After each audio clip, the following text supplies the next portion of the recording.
Welcome to the Verde and Verde Sports Show. I'm your host, Jacob Verde. I hope everybody had a good Super Bowl weekend. If you're a Chiefs fan, you did not. If you're an Eagles fan, you had a pretty damn good weekend. What a crazy Super Bowl. I mean, they ran away with that thing. It kind of turned into what everybody's worried that the national championships have been turned into, a blowout, a runaway festival. Patrick Mahomes did not show up.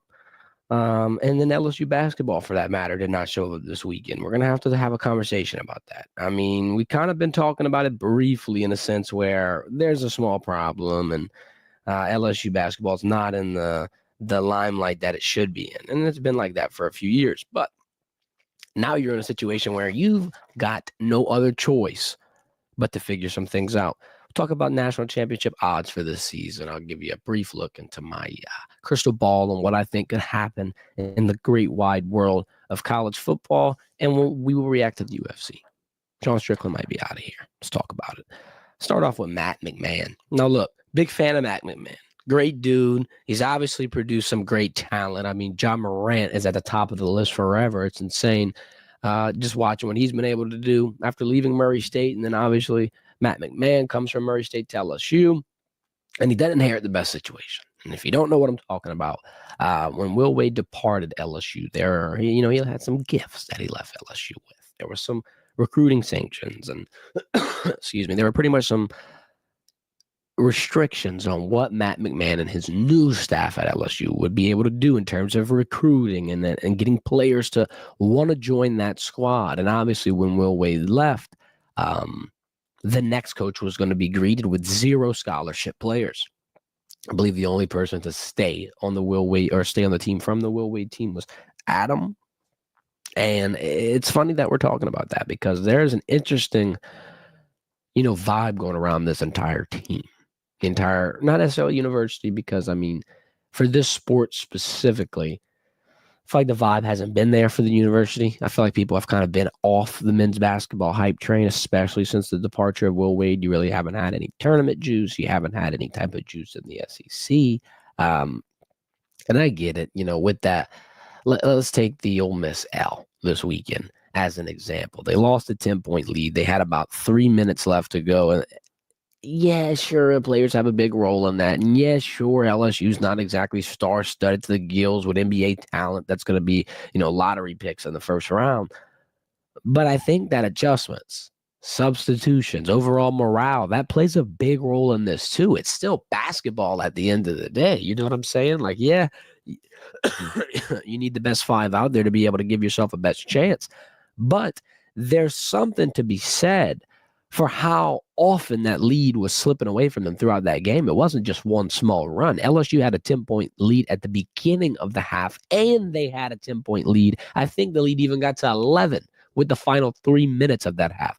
LSU was in a situation where they were choking and battling and bobbing back and forth, giving the lead away. I don't think there was a consistent approach. And that's going to kind of parlay me into talking about the adjustment side of things, the scheme side of things, the substitution side of things. I feel like there's got to be a rotation of guys that's ready to play and give it their all to not have a 10-point lead get avoided. What's the problem? Is somebody tired on the court? Somebody on the court that hadn't had much experience? There's a lot of factors that you can kind of wrinkle into this. Now, when we talk about morale, what do I mean by that? It's not just our players excited to play. It's not just are they having a good game, are they excited on the bench, or whatever the case have you. I think that it's the overall chemistry and, the overall feeling that is had based off of what the coach is able to kind of, create amongst his locker room. I feel like the morale is not just a player emotion. It's also something that a coach has to put the team in a situation to create. And I saw a reel or TikTok, whatever the hell you want to call it. I don't have the exact screenshot, but I do have enough of a description to be able to paint the picture for you. Will Wade at McNeese does a tournament with his players at McNeese, the Cowboys. They do a college football 25 tournament, and the whole entire team for what was supposed to be a scheduled practice day is now going to be playing video games with each other, talking crap, having fun, whatever. In the comment section, obviously, first off, that's a great idea. But in the comment section, the man that we said was the only one to transition from Will Wade's team to Matt McMahon's team, Adam, I think his last name is pronounced Binyan or whatever, he comments on that TikTok. he said that LSU needs this. That's building a team culture. He pretty much was like, man, this is a moment that I feel like we could benefit from. And I'm going to agree. There's a lot of things that I think are kind of meh at LSU right now in terms of men's basketball. First thing is going to be recruiting. And sure, the NIL money and all the focus is on football. It's not exactly all paved for LSU basketball to be able to recruit. But at the way it's going, I mean, good Lord. In 2023, they had the number 47 class. Now, granted, yeah, restrictions, sanctions. First year in the SEC, first year here in general. I'll give you a break. 47 is not great, but, you know, we'll get better, sure. 2024, number 16 class. It improved. It looked a little more impressive. And now this year, you're kind of scraping together the number 20 class. So now you're back on the downward crescendo. If you were on the upward crescendo, if you were making some noise, if you were flexing some muscle, then it would be different. I think it would kind of be alleviated. I don't think many people would worry as much. But when LSU basketball is recruiting abysmally and playing rough, I just don't think that puts them in a situation to be successful. I don't think that puts them in a situation to even, argue that Matt McMahon should continue to be the coach. And like I said, love Matt McMahon. Great dude. There's tough decisions that have to be made in sports sometimes. Sometimes in sports, if your team's not getting it done and after 3 years it looks like there's not a lot of hope left, then sometimes you have to make a tough choice. And I'm not saying that the tough choice is to fire Matt McMahon, but I think there's about one more year left. It's getting rough. And yeah, patience is key. We talk about this with Coach Kelly all the time. Everybody wants it right now. Right now, right now, right now. I just don't know how much hope I have for this team. This year, obviously, I don't think it's going to work out in the slightest. I don't think they're going to have much success in SEC play continuously. There's no chance of sniffing a tournament, in my opinion. And if you want to look, let's just look at buyouts. Let's look at contracts. Let's look at who else you would hire. First off, I have no idea. And then it's not all for sure thing when you hire someone. John Calipari in Arkansas, I feel that they can tell you that. It's not always going to work out. Sometimes you just got to, get lucky. Then with the contract situation, it's a $6 million ish buyout. He's getting paid roughly $2.5 to $3 million a year. Contract going up about $200,000 every year. Look, if the buyout is going to run you that little, if it's only 10 to 6 million, I feel like it's not out of the realm of possibility for LSU to indulge in that area just because of how rough the reaction has been toward that team and just how bad the fall off has been, quite frankly. I mean, the last year under Will Wade, you go to a damn NCAA tournament. Obviously, you get bonked, but I just feel like there is an opportunity here for LSU to really, really, really make some noise in the basketball world. I mean, they've got a lot of hype. They've got a lot of potential. The recruiting world is kind of tipping in their favor. And I think in terms of SEC landing spots, if you had a decent team that could make a tournament run, you'd be one of the more premier SEC schools, especially because you have the environment that kind of culminates for all sports to be paid attention to, whether it be basketball, baseball, gymnastics. Obviously, football is going to take the lion's share of everything. But my point being is that LSU is in a spot to have a lot of successful teams, as they have in the past. And I feel like another one adding to the mix won't hurt anything, but you got to figure it out. You got to figure it out fast because Matt McMahon, you're running out of time. Love you, dude. It's not been a great run now. And I hope that they're able to kind of figure something out here soon because you want to see some success. Let's talk Super Bowl, ladies and gentlemen. Whew, what a Super Bowl that was. I feel like you know what? I gave myself enough of a crutch during our pick. I don't even feel bad. I told y'all pick Chiefs. I'm sorry. Got abysmal. Got obliterated. I did say, though, the only way the Chiefs could potentially lose is if pressure was generated on Patrick Mahomes. And boy, oh boy, oh boy, oh boy, was pressure generated. Matter of fact, let me tell you an interesting statistic that I don't think anybody would have guessed.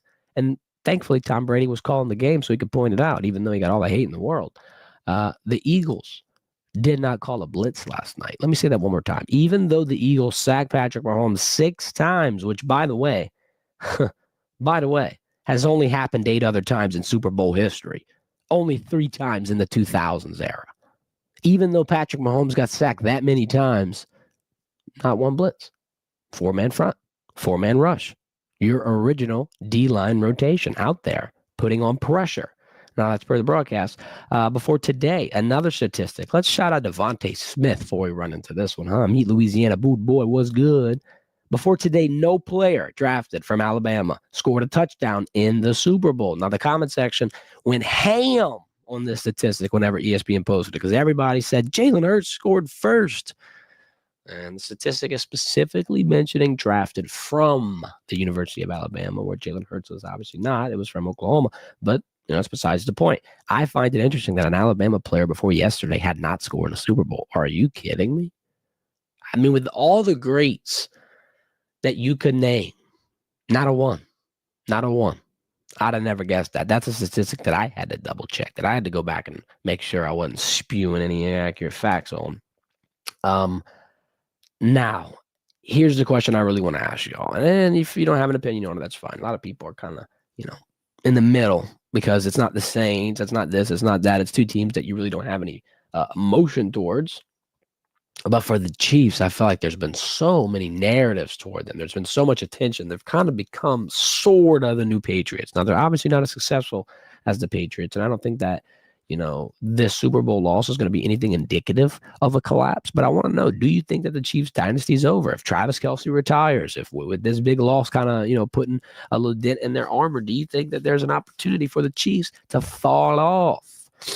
Here's my odds for the Super Bowl. I would think the Eagles will probably roll into the best shot. I'd keep the Chiefs close with the Bills. I'd put them on about the same odds. And then I'm falling in Ravens, Commanders. I feel like Lamar Jackson's going to have a chip on his shoulder. It could be a decent shot. But for 2026, those are probably the only 5 teams you could think of preseason. Now, you're going to have some guys sneak out and have a breakout season and perform and ball to the wall.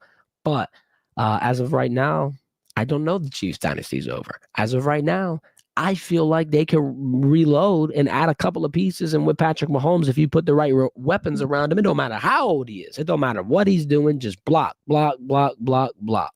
The offensive line was a key issue all game long. It didn't take an expert to see it. And Patrick Mahomes, quite frankly, he took enough credit. He got on Twitter after and apologized and said it was on him and that he's going to learn from it. He's going to come back better. He wasn't making excuses. He wasn't complaining. Well, a little bit, but, he took it on the chin.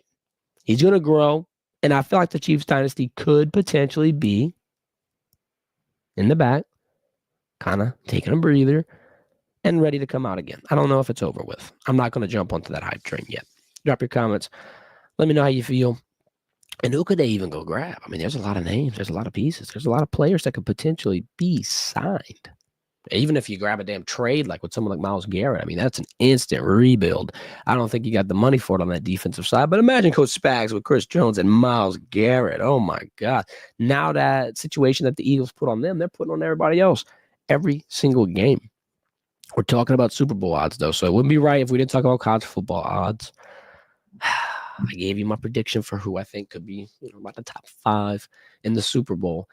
Here's what Vegas thinks is their top 9. I'm going to give it to you straight from the mouth of Las Vegas. Number 1, Texas, 450. These are all pluses, obviously. Plus 450 for Texas. Ohio State, 500. Georgia, 600. Oregon and Penn State, 750.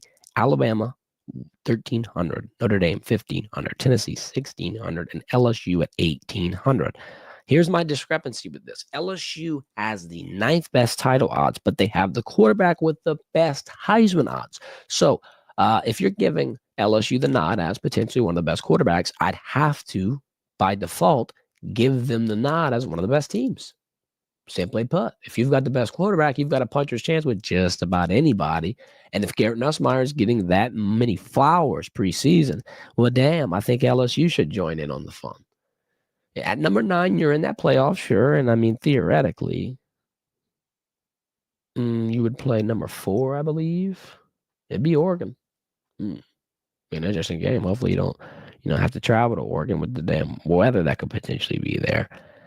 LSU could be in a spot, though, to punch that ticket, end all the noise, say screw the haters, and let Brian Kelly get back to the national championship, back to the situation that everybody's been hoping he'd get to, that everybody's been talking about. It was the topic of discussion. Notre Dame made it before him. Did he make the right decision? Yada, yada, yada. I think it all makes sense this year. I think this year the path the explanation of the decision, the overall results based off of the roster you're able to put together, I think this is when it starts to make sense. This is when it starts to become crystal clear why Brian Kelly came over here. And it's not to, get beat up on in the media. It's not to, make statements at press conferences. I think what it is to do is a hoist a trophy. And I think he's close to it. And I think you've put together one of your best teams to put a good shot and a good effort together this season. And I'm not the only person saying it. There's morale like this across the entire team. There's a lot of players that'll tell you the same thing. And sure, they'll tell you that coach speak in front of a camera with a microphone in their hand on a presser. But off the camera, when the confidence is, maybe not there, or when they're telling you something when, they need a moment or what have you. The overall vibe that I get out of Baton Rouge and that I get out of LSU is that they're winning, they're ready to win, and they're tired of, being talked about as not winners. They're ready to claim their throne, what's rightfully theirs in their eyes. And when you get that mindset, I think you become more focused, and I think that you become more dangerous. The more dangerous you become, the more games you can win, the more games you can win. Here we go. And you have a beautiful opportunity with Clemson in week 1. You can walk in on the road, beat the ACC champions, beat one of the best quarterbacks in Cade Klubnik, and show that you ain't playing. 1-0, undefeated. Brian Kelly knocks the opening week skid. And it's an ACC champion. It don't get better than that. Let's move on to the mock draft. I created a 5-pick mock draft for you, and then I added the Saints pick at the end. Let's start off. Let's just go. Come on. On the clock. Titans. Cam Ward, straight up. Best quarterback in the draft. And I know that everybody's going to say it's close. It is close. And Shedeur Sanders is a damn good option. I like him. If I'm picking personalities, if I'm picking players that I want to trust with tens of millions of dollars, my entire franchise, and everybody in the locker room, I need them to respect them, yada, yada, yada. I need them to give them my all. I'm going to go Cam Ward. I think Cam Ward has done it at every level, at a lot of variety of schools, not just, big or mid or whatever. And I know Shedeur's done it at 2 different levels, but I think everything around Shedeur, quite frankly, revolves around the attention and the focus that has been on Deion Sanders. And I feel like that's the same for Travis Hunter. And it's not taken away from their talents. They're great players. I mean, Travis Hunter's a damn Heisman. And Shedeur Sanders is going to be a top 2 quarterback drafted off the board. 2 players that are ballers. In my opinion, I think Cam Ward clears Shedeur. I think Cam Ward has more mobility. I think, quite frankly, he could even have the better arm. I think Cam Ward has the better focus. There's a lot of things that I could drag into this. But I'm going to go Cam Ward with the number 1 pick. And I think that that's your best quarterback. I think that he could potentially be the best player in the overall draft. Number 2, Browns. You got to go Travis Hunter. Don't go get a quarterback. Don't go get fancy. If anything, trade this damn pick. Don't reach. I don't think you need to go grab a quarterback. I don't think you need to do anything ridiculous. It's just my take. Giants roll around now at 3, and I got them getting Shedeur Sanders. Malik Neighbors finally gets somebody that he can, have a little bit of fun with, a little bit of trust with. And we kind of talked about the Cam Ward and Shedeur Sanders comparison like literally 30 seconds ago. But I think Shedeur Sanders can still be good enough to where it'll be an improvement from what the Giants have been used to. And if you're improving, you can't be complaining. 4th pick, Patriots. I'll go Abdul Carter. Now, you got a lot of people saying this could be the best player in the draft in terms of just overall talent. He's a defensive end, obviously worked for Penn State. Penn State's defense has been just all season long. James Franklin has put together a damn unit that's been taking people's heads off. And Abdul Carter to the Patriots, I think it would fit the overall scheme very well. Number 5, Jaguars roll around. You know how I feel about it. I say go Will Campbell. You got that huge multi-$100 million investment in Trevor Lawrence. Let's add some protection. I know Mr. Khan's showing off the yacht in New Orleans right now. I know that yacht has protection. I know you got some security making sure nobody puts their smudgy fingerprints on it. Let's get some security for Trevor Lawrence and make sure that he don't pop his L4 vertebrae or something. I think Will Campbell will be a damn good shot at that tackle spot. And we are hearing, obviously, there could be a switch for Will Campbell. He could move around from that tackle spot. But as of right now, it's not confirmed. It's not reported. So we're just going to go with what we know. Saints, who do you draft? Now, there's all kind of options. You can lean any which way. You can lean here. You can lean there. I know the 2 spots I'm leaning. Let me dial it back a few weeks ago for all you Saints fans who might have potentially forgot when the Saints traded Marshawn Lattimore. I know it sucks, but Lattimore didn't want to be there. Let's get over it. He got put in a good situation. He got put on a team where, quite frankly, he can make a Super Bowl run. And it's not impossible for a DB that gets traded from the Saints to make a Super Bowl run, as Charles Gardner Johnson just did. But that's besides the point. The Saints lose Lattimore, and now they have to replace Lattimore. If you, at the 9th pick, have the opportunity to draft Will Johnson, cornerback from Michigan, the man on the left right here, number deuce, I think you get him. I think it's a good replacement. I think it's a good point. I think it's a value spot. My other option, Ashton Jeanty.